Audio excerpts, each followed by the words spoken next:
भवानी शंकरो वंदे श्रद्धाविश्वासरूपिणो याभ्यां विना न पश्यन्ति सिद्धा स्वान्तस्थमीश्वरम्। भगवान शंकर देवादिदेव महादेव हैं।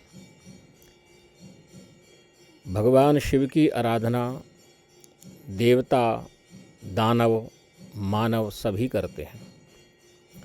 भगवान शिव की बड़ी अद्भुत महिमा है। समस्त देवता वंदनीय हैं, समस्त देवों का अपना अपना महत्व है, स्थान है।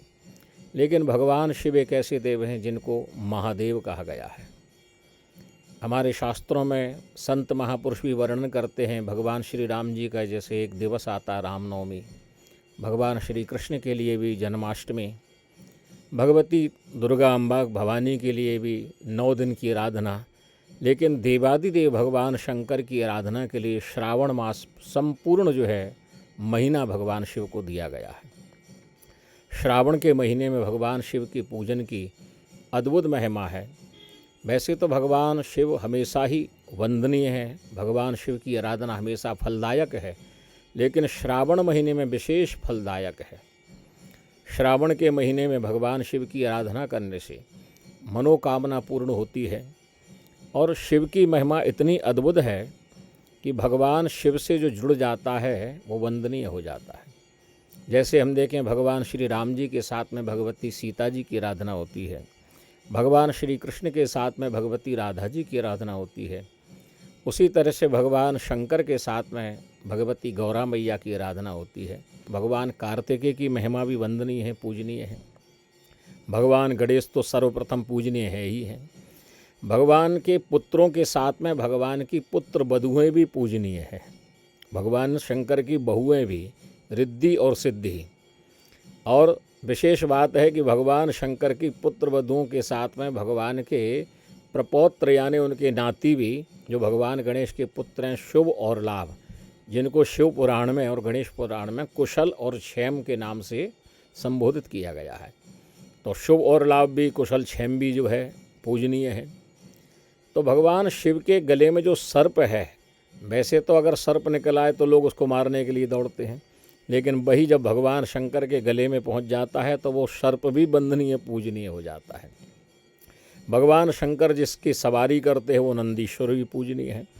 कहने का अर्थ ये है कि भगवान शंकर के शरण में जो चला जाता है और भगवान शंकर जिसको स्वीकार कर लेते हैं वो सारे संसार में वंदनीय हो जाता है।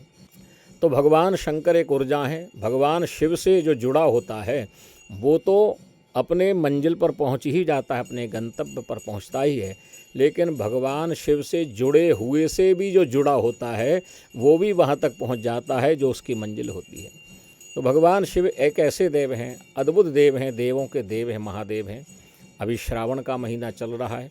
इस श्रावण के महीने में भी भगवान शिव जी सोमनाथ हैं। भगवान सोमवार के दिन भगवान शिव जी की आराधना का विशेष महत्व है। और वैज्ञानिक तरीके से भी देखा जाए तो हमारा जो धर्म है सनातन धर्म, ये बड़ा अद्भुत है। ये ज्ञान से युक्त है, विज्ञान से युक्त है।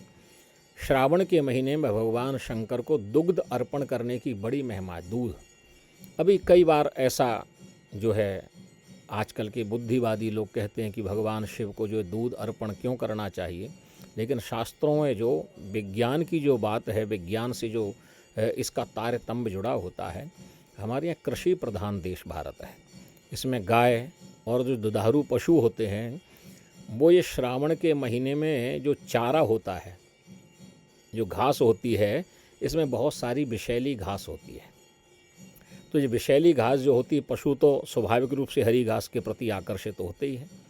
तो ये विषैली घास को जब खाते हैं तो उनके दुग्ध में भी कुछ थोड़ा सा विष तत्व आ जाता है। तो इसलिए हमारे ऋषि मुनि बड़े समझदार वैज्ञानिक थे। तो उन्होंने कहा इसमें जो दूध है श्रावण के महीने का, ये ज़्यादा से ज़्यादा भगवान शंकर को अर्पण करना चाहिए। तो इसमें धर्म तो रहेगा ही, लेकिन साथ में इस दूध को लोग श्रावण के महीने में कम पान करेंगे। हमारे आयुर्वेद में भी वर्णन है कि श्रावण के महीने में दुग्ध को त्याग देना चाहिए, या बहुत आवश्यकता पड़े बहुत आवश्यक रूप से ही उसको पान करना चाहिए। तो ये शिव जी के अर्पण करने में धर्म तो जुड़ता ही है। फिर एक बार जब हम ऐसी चर्चा कर रहे थे तो किसी ने कहा कि विषयुक्त तो भगवान शिव को चढ़ाना ये भी तो अपराध है। तो लेकिन भगवान शंकर तो वो देव हैं जो विष को ही पान कर लेते हैं। भगवान शिव जी के ऊपर जो धतूरा चढ़ता है, भगवान शिव जी के ऊपर और भी अन्यान ऐसी जो वस्तु हैं जो चढ़ाते हैं, जो जैसे कटीला धतूरा हुआ या आक का पुष्प हुआ, तो वो भी विषयुक्त होता है। तो भगवान शंकर तो ये आध्यात्मिक रूप से ये ज्ञान है ऋषियों का कि शिव को अगर आप विष भी अर्पण कर दोगे तो भगवान शंकर उस विष को बचा करके संसार में अमृत तत्व को प्रदान करने वाले देव हैं। इसलिए महामृत्युंजय मंत्र में भी भगवान के अमृत तत्व का वर्णन है। तो शिव जो है एक ऐसे देव हैं जो विष को ग्रहण करके अमृत को प्रदान करने वाले हैं, और मृत्युंजय है, भगवान मृत्यु के जो है उसको मृत्यु को प्रतिकार करके जीवन में अमृत तत्व को देने वाले हैं। तो भगवान शंकर वृषभ पर बैठते हैं, वृषभ धर्म का प्रतीक है। यानी भगवान शंकर जब विवाह करने जा रहे थे तब भी भगवान ने किसी रथ को स्वीकार नहीं किया था, किसी अश्व को स्वीकार नहीं किया था। भगवान ने कहा मैं अगर ग्रस्त जीवन में जा रहा हूँ ये संसार को दिखाने के लिए, संसार में लीला के लिए, तब भी धर्म पर बैठ कर के ही जाऊँगा।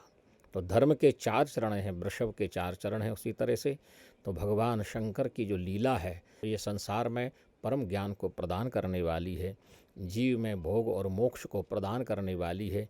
ये भगवान शिव के ऐसे श्रावण मास में हम जो है भावयुक्त होकर के भगवान शिव की आराधना करें और मनोकामना अपनी पूर्ण करें, मनोवांछित जो है फल को प्राप्त करें। भगवान शिव को, ऐसे भगवान देवादिदेव महादेव को अनंत कोटि वंदन है। बोलिए शंकर भगवान की जय।